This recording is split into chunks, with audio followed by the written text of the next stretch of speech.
Hello and welcome to this pre-season report ahead of the start of the inaugural season of Formula A, the world's latest international racing championship.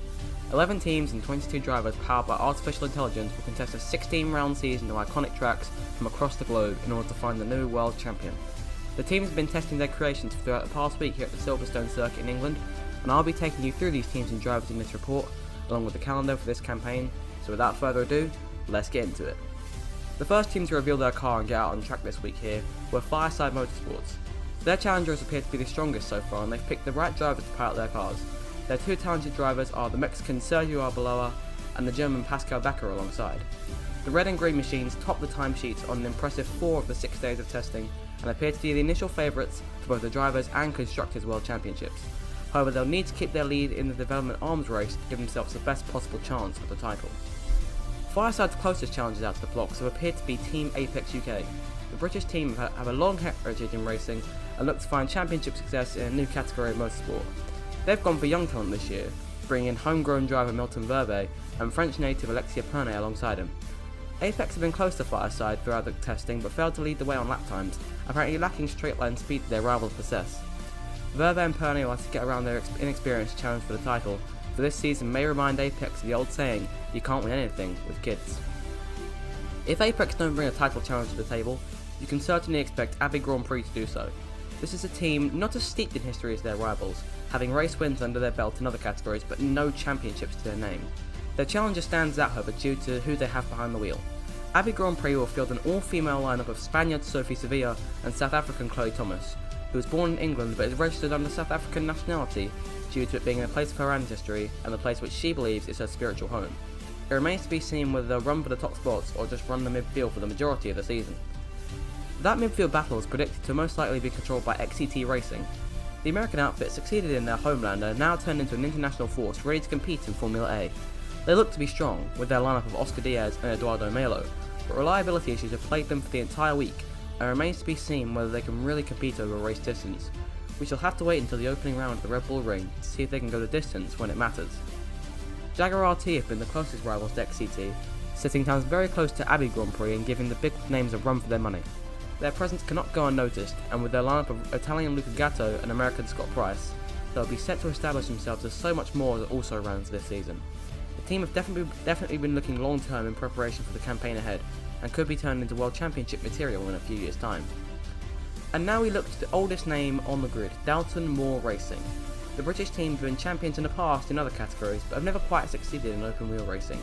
Regardless, the signature all-white of their legendary cars see 2 brand new names added to their illustrious list of competitors, Arab driver Mohamed El Hadre and rookie Brit Joe Daly. The contrast between the two experience can possibly be more vast, and El Hadre will have to assist Daly wherever he can to get the pair higher up the order.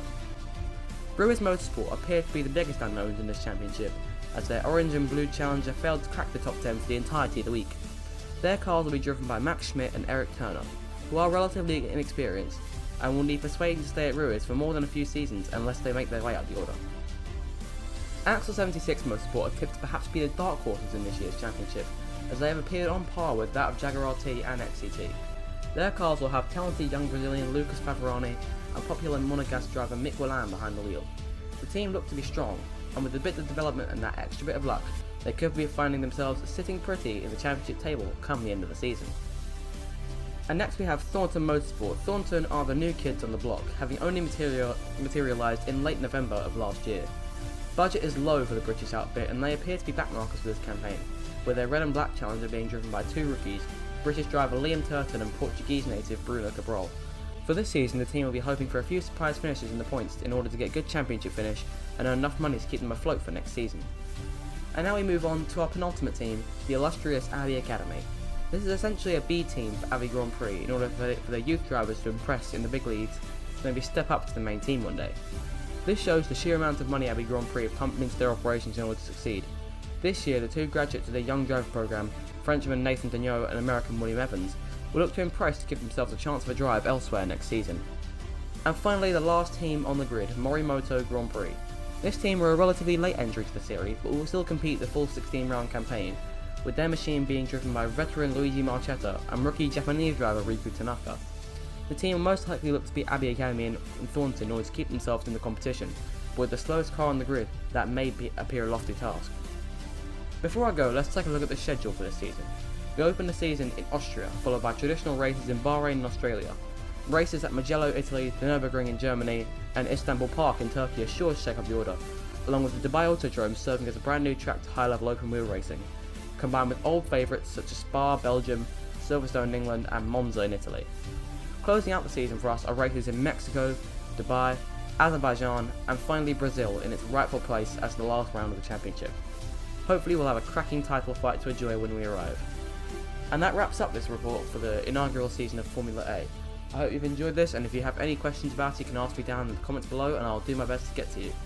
So without further ado, the first race will be held tomorrow at 7 PM local time, so we will see you in Austria for the first round of the new season. It looks to be an absolutely cracking campaign. I'll see you then.